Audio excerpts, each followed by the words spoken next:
मेरे अंदर तो ऐसी एक रेवोल्यूशनरी है, मैं क्या ही बोलूं।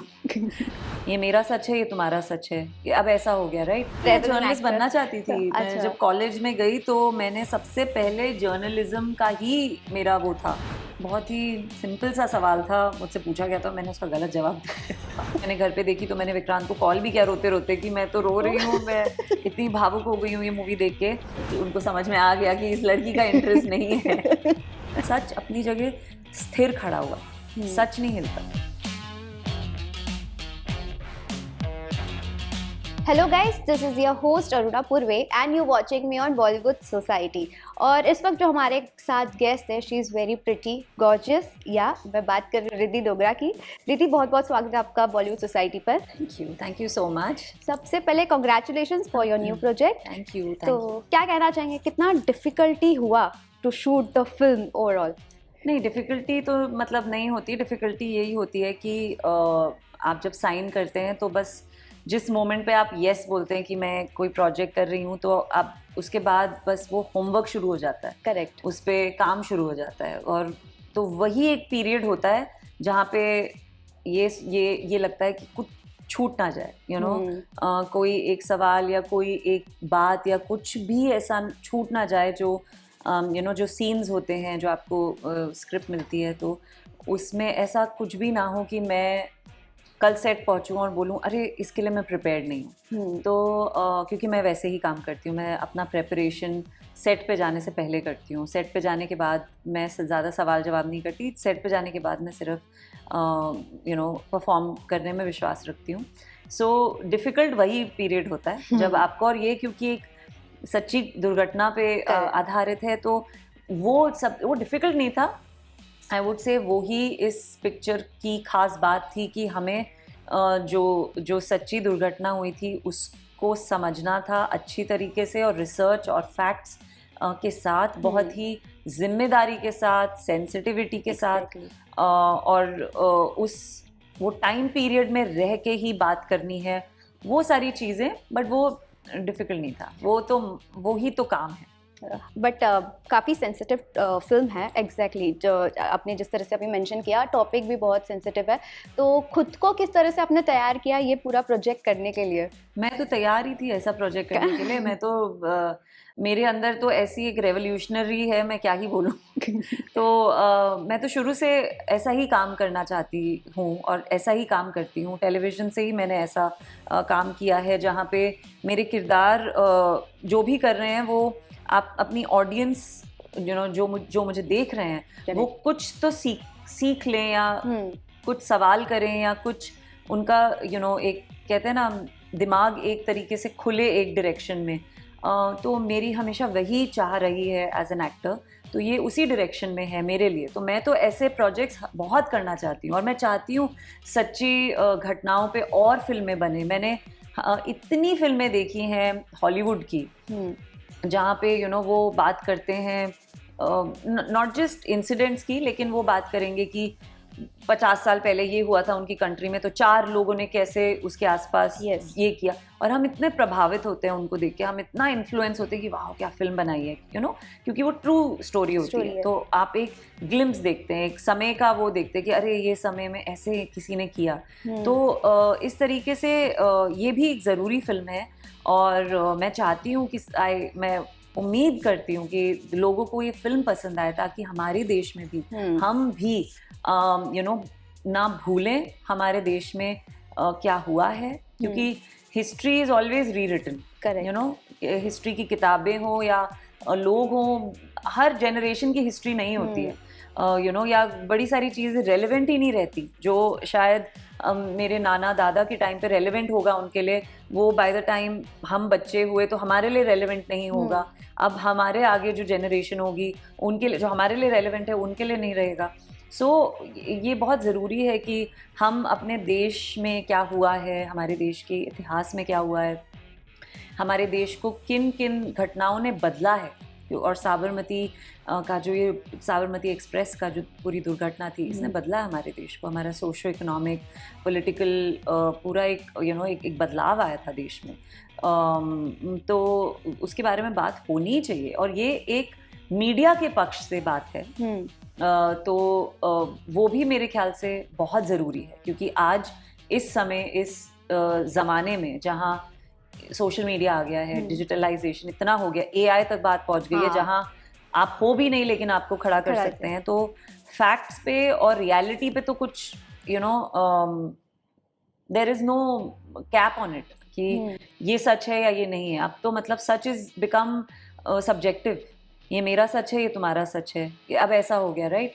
और सच हमेशा से वैसा ही होता है, लेकिन सच की एक ही खासियत होती है, सच सच ही रहता है। आप चाहे सच के आगे कितना भी बातें घुमा के कैसे भी कह लें, सच सामने अगर एक ही दिन में आ जाएगा या 10 साल बाद आएगा, लेकिन सच अपनी जगह स्थिर खड़ा हुआ है, सच नहीं हिलता। सो ये फिल्म बहुत ज़रूरी है।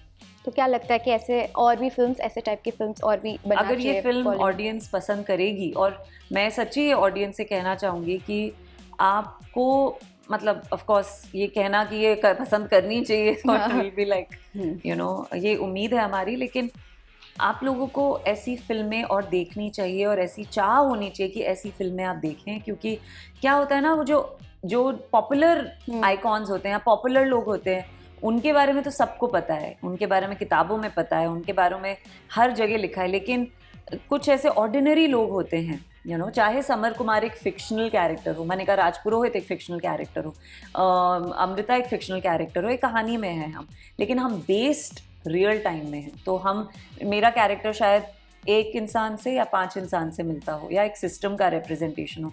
समर कुमार क्या पता एक कुछ यू नो चुनिंदा हिंदी जर्नलिस्ट के जैसे हों। अमृता भी रिप्रेजेंट करती हैं शायद आपको, यू नो, कि आप जैसी यू नो एक यंग लड़की आती हैं इस फील्ड में, अपने आइकॉन से मिलती हैं और बोलती हैं मेरे को इसके जैसे बनना, और फिर आपको लगता है ओ माय गॉड, ये तो है ही नहीं वो जो मैंने सपने देखे थे, इनको जो देखा था ये वैसा तो है ही नहीं। तो ये कितना ज़रूरी है आज की तारीख में हमारे लिए।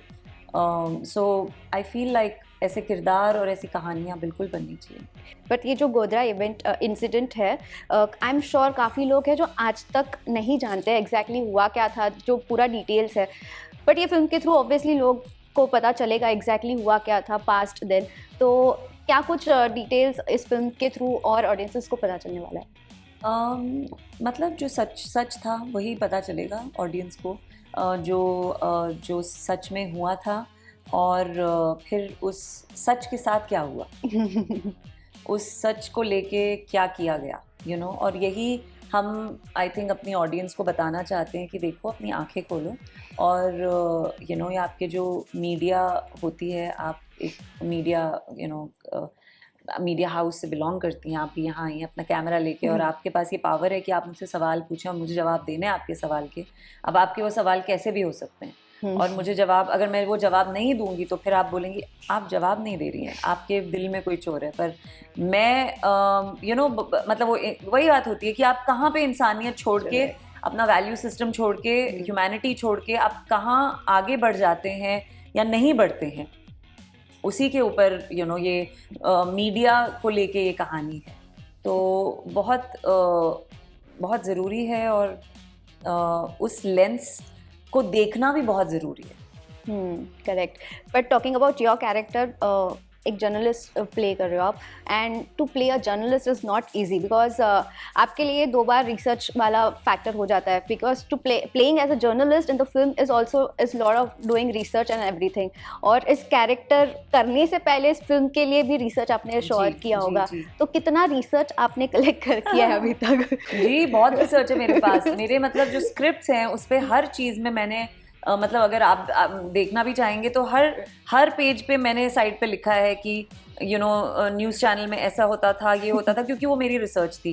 मेरे परिवार में ही मेरे भाई और मेरे भाभी वो जर्नलिस्ट रह चुके हैं, और यू नो एक टॉप मीडिया हाउस के लिए ही जर्नलिस्ट थे। तो मेरे लिए बहुत आसान हो गया था कि मैंने उनसे बहुत सारे सवाल पूछे, नॉट जस्ट कि ये यू नो इस दुर्घटना के बारे में, वो उस टाइम पे नहीं थे, उस टाइम पे तो हम सब स्कूल कॉलेज में थे, मतलब वो लोग कॉलेज में थे, लेकिन वो उन्होंने काम किया है, तो मैं मीडिया हाउस कैसे काम करता है, क्या होता है वहाँ, यू नो कौन किसकी क्या चलती है, क्या होता है, मतलब you know the workings of dynamics of the place, वो मैंने वाकई में बहुत सारी उसकी रिसर्च बटोरी और अपने टीम को दी। तो उन्होंने मुझे एक्चुअली बोला ये बहुत अच्छा है, क्योंकि वो रिसर्च कर रहे थे इंसिडेंट को लेके और रिपोर्टिंग को लेके। तो लेकिन वो रिपोर्टिंग में रियलनेस डालने के लिए ये बहुत ज़रूरी था कि हम कोशिश जितनी कर सकते हैं, देखिए हमारे पास है समय उतना ही, 2-2.5 घंटे उतना ही समय है, तो हम पूरी ज़िंदगी तो जी नहीं सकते कैमरा पे, लेकिन हम आपको ये ज़रूर दिखा सकते हैं ग्लिम्स कि, और सच्ची मानिए हमने हर सीन में पूरी कोशिश की है, इतने डिस्कशंस किए हैं कि सच के साथ ही बने रहें, हम नाटक ना करें और हम ड्रामा ना करें। तो उसमें उनकी रिसर्च, और मैंने पर्सनली होमवर्क, मैं अपनी रिसर्च नहीं कहूँगी पर मेरा होमवर्क कि यू नो देखो ये मेरा सीन है, तो अब आप मुझे ये बताओ कि ये सीन अगर एक रिपोर्टर यू नो सीन में अगर है कि रिपोर्टर ऑफिस जा रही है, ऑफिस में अपनी रिपोर्टिंग, तो वो क्या होगा, वो 4 लोगों से बात करिए तो वो कैसे करेगी। तो यस मैंने उस टाइम पे मतलब रिपोर्टर्स यू नो जो थे उनसे मैंने बात की और समझा कि आप कैसे करते थे, क्या करते थे, क्या होता था, अगर ये सीन होगा तो आप कैसे करोगे। तो फिर उन्होंने बोला नहीं ये तो हो ही नहीं सकता, ऐसे तो बात ही नहीं करेगा कोई, ये लैंग्वेज नहीं होती है, ऐसे बोलते हैं। तो ये यू नो ये सारी चीज़ें बहुत हेल्प की मुझे। फैमिली मीडिया लाइन में है, बहुत उनकी मदद ली, बहुत ज़्यादा। तो आपने कभी नहीं सोचा कि आपको भी इसी फील्ड में कंटिन्यू करना चाहिए था, या फिर व्हाई नॉट अ जर्नलिस्ट? नहीं मैं जर्नलिस्ट बनना चाहती थी। अच्छा। मैं जब कॉलेज में गई तो मैंने सबसे पहले जर्नलिज्म का ही मेरा वो था, क्योंकि मेरे कॉलेज इवेंचुअली मैं जिस कॉलेज में गई कमला नेहरू कॉलेज दिल्ली यूनिवर्सिटी, उसमें जर्नलिज्म का कोर्स सबसे बेहतरीन कोर्स है। तो मैं वही करना चाहती थी, लेकिन हो नहीं पाया क्योंकि मैंने एक बहुत ही सिंपल सा सवाल था मुझसे पूछा गया था, मैंने उसका गलत जवाब दिया इंटरव्यू में, तो उनको समझ में आ गया कि इस लड़की का इंटरेस्ट नहीं है। तो फिर मैंने साइकोलॉजी ऑनर्स किया था, लेकिन जी मैं मैं पढ़ना चाहती थी जर्नलिज्म, तो जो बट हो गया, हाँ not that way but this way, दोनों हो गया। बट अगर बात किया जाए आपके कैरेक्टर की, तो वो कहते हैं ना same same but different, you and Vikrant और राशि, कैरेक्टर सेम है जर्नलिस्ट का बट पर्सनालिटीज डिफरेंट है। तो किस तरह से ऑफ स्क्रीन और ऑन स्क्रीन मैनेज होता था? नहीं ऑफ स्क्रीन तो कोई वो नहीं, हम तीनों ही, मतलब मैं अपने आप को बहुत लकी मानूंगी कि विक्रांत यू नो इतने हम्बल हैं, एंड ऑल्सो वो टेलीविज़न से बिलोंग करते हैं, तो एक उनमें भी वो टीम वर्क स्पिरिट है, और यू नो एक टीम को साथ में लेके चलने वाला एटीट्यूड है। मुझे बहुत हेल्प मिली उनसे, और वो बहुत विनम्र हैं, बहुत डाउन टू अर्थ हैं। कभी भी ऐसा नहीं लगा कि 12th फेल के इतने सुपरहिट यू नो स्टार हैं। और ऑल्दो मैंने शूटिंग के दौरान ही देखी थी 12th फेल, आ चुकी थी वो, लेकिन मैंने बहुत बाद में देखी। और आई रिमेंबर शूट कर रहे थे और एक दिन मैंने घर पे देखी, तो मैंने विक्रांत को कॉल भी किया रोते रोते कि मैं तो रो रही हूँ, मैं इतनी भावुक हो गई हूँ ये मूवी देख के।